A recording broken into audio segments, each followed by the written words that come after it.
onde fala ao vivo o técnico rubro-negro Barbieri. Por isso, tanta gesticulação, pulando e gritando para ver se eles conseguiam prestar atenção em mim lá do lado. Queria mais uma vez dizer que a torcida foi fantástica hoje, quase 60 mil pessoas apoiando a gente, um ambiente realmente fantástico. Isso, sem dúvida nenhuma, nos dá muita força, nos empurra bastante para frente. E a segunda pergunta? Rodinei. Não, Rodinei, a gente falou isso anteriormente, né? A gente tem que tomar cuidado com as avaliações de momento. Então, um grande jogador numa semana, na semana seguinte não serve, né?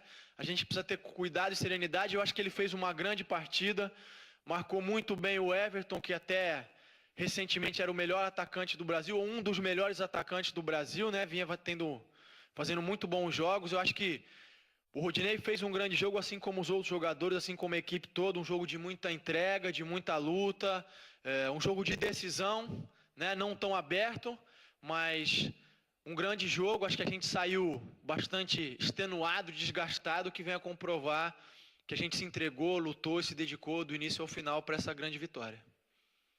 Barbieri, boa noite, parabéns pela classificação. O Flamengo hoje trocou menos passes do que habitualmente vem fazendo. Hoje foram, se não me engano, 270 passes e a sua equipe costuma trocar 400, 500 passes. Por que dentro do Maracanã, dentro de casa, o Flamengo optou por essa estratégia de dar mais a bola ao Grêmio e esperar para os contra-ataques? Boa noite.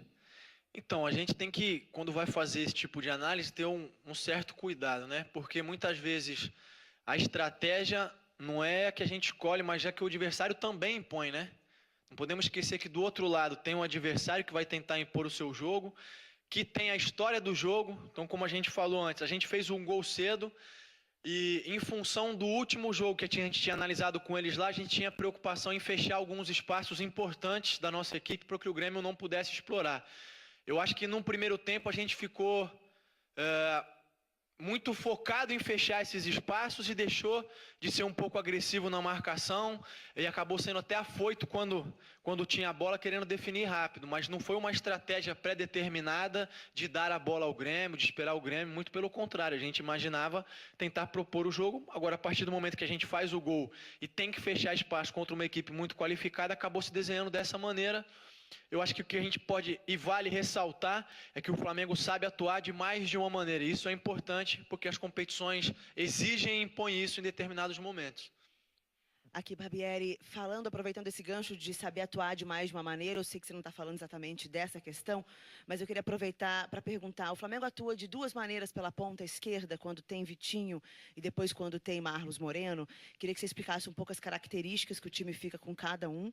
Ao meu ver, eles atuam em espaços diferentes ali na ponta esquerda e de forma diferente, mas eu queria que você avaliasse esses dois jogadores e se eles me parecem que são dois titulares para dois momentos de jogo diferente. Essa é uma pergunta. E a outra é para falar, acho que talvez de algum ponto fraco da equipe nesse jogo, talvez ainda tenha sido um pouco a dificuldade que se tem na pequena área, a dificuldade de finalização. A gente vê o time chegando ali, mas com poucas possibilidades de finalização. Algo que você tenha notado também, concorda com isso, o que tem feito para tentar consertar? Boa noite. Não, primeiro em relação ao Vitinho e o Marlos, né? Os dois vêm atuando naquela faixa lá, mas não atuam só ali. Tanto é que no decorrer do jogo a gente trocou o posicionamento do Vitinho. No início do segundo tempo a gente estava sofrendo bastante, a gente trocou, jogou ele para dentro, o Diego veio jogar do lado esquerdo.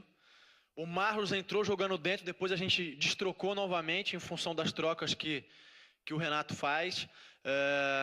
Eles têm algumas características diferentes, mas muitas características semelhantes também. São dois jogadores que têm boa capacidade de desequilíbrio no 1 contra 1.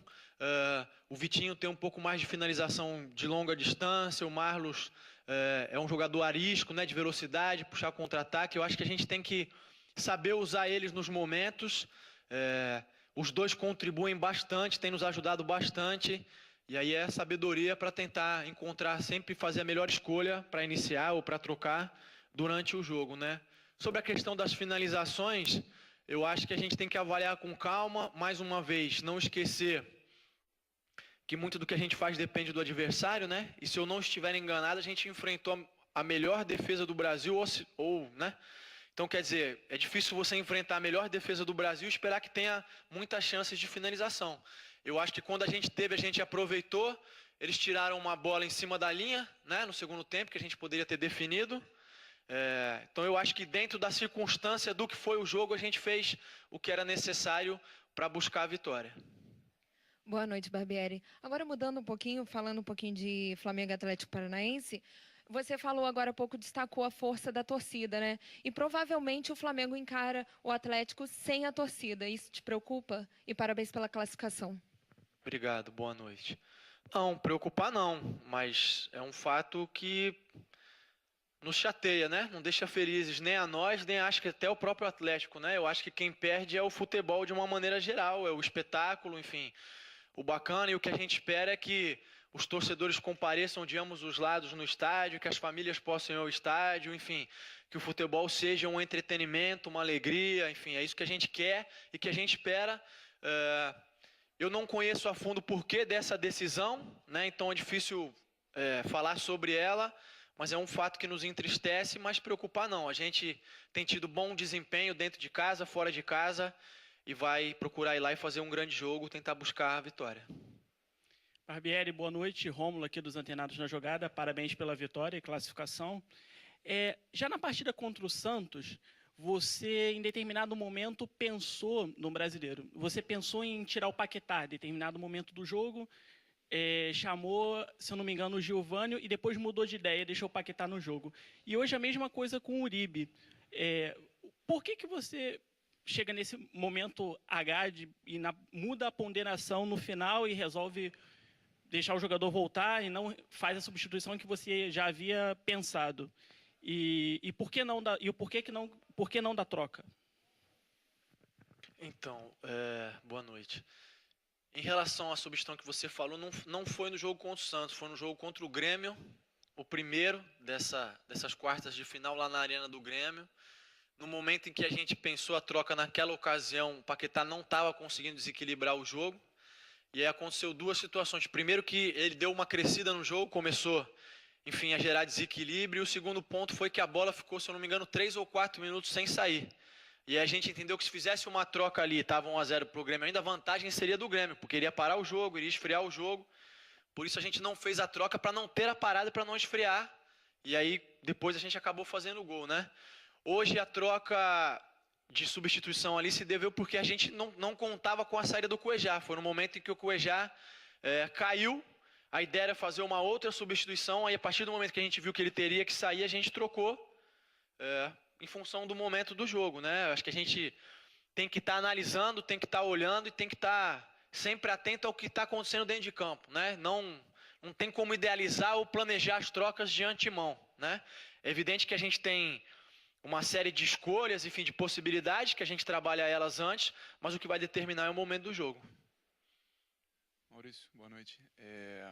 Estava observando nesse jogo, você e o Renato ali mais ou menos próximos, e também contra o Cruzeiro, você e o Mano experiente, até falou que você falou bastante e tal. E é um jogo psicológico, eu imagino, ali também. Queria te perguntar como é que é esses duelos, existe um pouco disso também, de um tentar entrar na cabeça do outro, falando um pouquinho mais, aí reclama.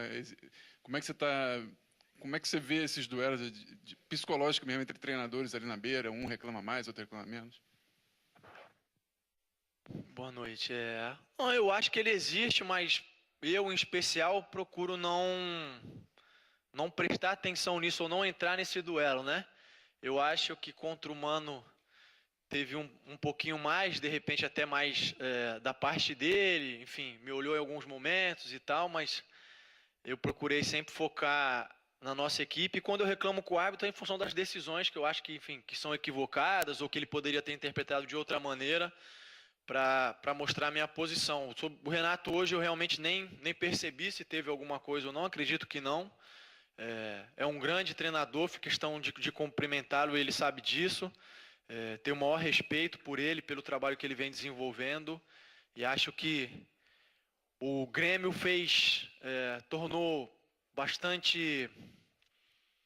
valorizou bastante a nossa vitória, né? É uma grande equipe, uma grandíssima equipe, engrossou bastante o jogo, nos criou bastante problema e a gente soube se comportar bem, soube sair com a vitória. Boa noite, Barbieri. Aqui atrás, a maratona continua, né? O Flamengo está vivo ainda na Copa do Brasil. Na Libertadores precisa reverter esse placar, mas a torcida está empolgada depois dessa classificação. Assim, é um momento especial. O que falar? Bom, então, tá, a gente ouviu um trecho da entrevista coletiva ao vivo do Barbieri. Depois, né, a gente tem experiência em coletiva, as perguntas começam a dar volta depois de um tempo.